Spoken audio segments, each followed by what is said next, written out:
Blessed are the merciful, for they shall receive mercy.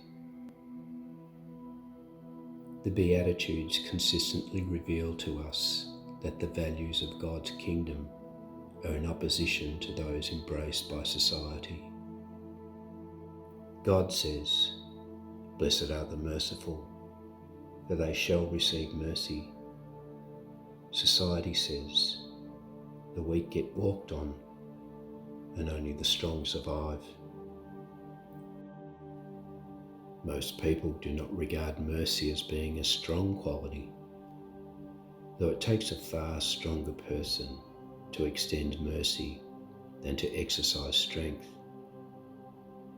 Would it have been easier for Jesus to call down legions of angels as he was capable of, or be led meekly like a lamb to the slaughter to a painful and horrible death on the cross?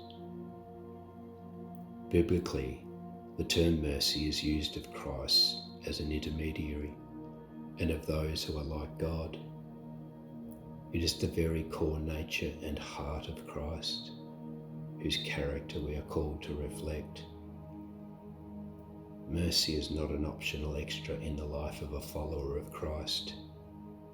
It is a call to obedience. On a number of occasions throughout Scripture, God reinforces the primary importance of mercy.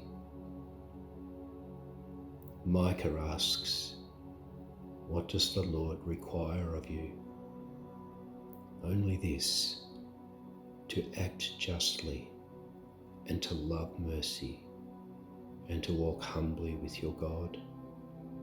And again in Hosea, "I desire mercy, not sacrifice." Given they are taken from the Hebrew Scriptures, where sacrifice is a central theme, they are extraordinary statements. Jesus shared a number of stories about mercy. The Good Samaritan, where an injured man is overlooked by his friends, but assisted by an enemy, is probably the most memorable. Mercy is much more than simply feeling pity. It is being actively compassionate. In other words, it requires a response which sometimes can be costly. The death of Jesus on the cross was the greatest expression of God's mercy. If we struggle with receiving mercy, we will be inhibited in genuinely expressing mercy. To fully experience mercy, we need to have a sense of being forgiven. Perhaps we are like the servant in Jesus' parable, who, while he received mercy in having a large debt cancelled, failed to truly experience it. This was reflected in his failure to demonstrate mercy by cancelling a much smaller debt to someone who owed him money. God will not withhold mercy from any who seek it. God has already extended mercy to all people and desires that they would acknowledge and receive it. Have you fully accepted God's mercy? Take a deep breath. Place yourself in the presence of Christ. In your mind's eye, imagine him there in front of you. Ask that you might experience the full extent of the mercy that he has offered you. Perhaps you might experience some sense of light shining upon you.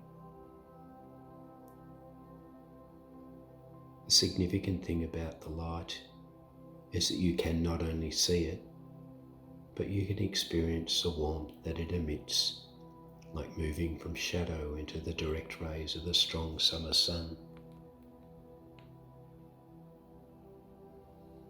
Because Jesus will not withhold any good thing, ask for an experience of that mercy as deep and moving as that of the young prostitute who wept over Jesus' feet, kissing them washing them with her tears and drying them with her hair. Finally, ask Jesus for a merciful heart, that you might go out into all the world and mirror Jesus' merciful nature. The light that shone on you is now within you. The warmth radiates from you. It no longer matters if you stand in the dark shadow. It will not dim the quality of light and warmth that Jesus has placed within you. This is the mercy we extend to others, for it is truly God's mercy. It is not of our own making, but is a consequence of experiencing God's mercy. And as we remain in communion with God, it becomes a spring of flowing water, an endless supply that wells up and flows out.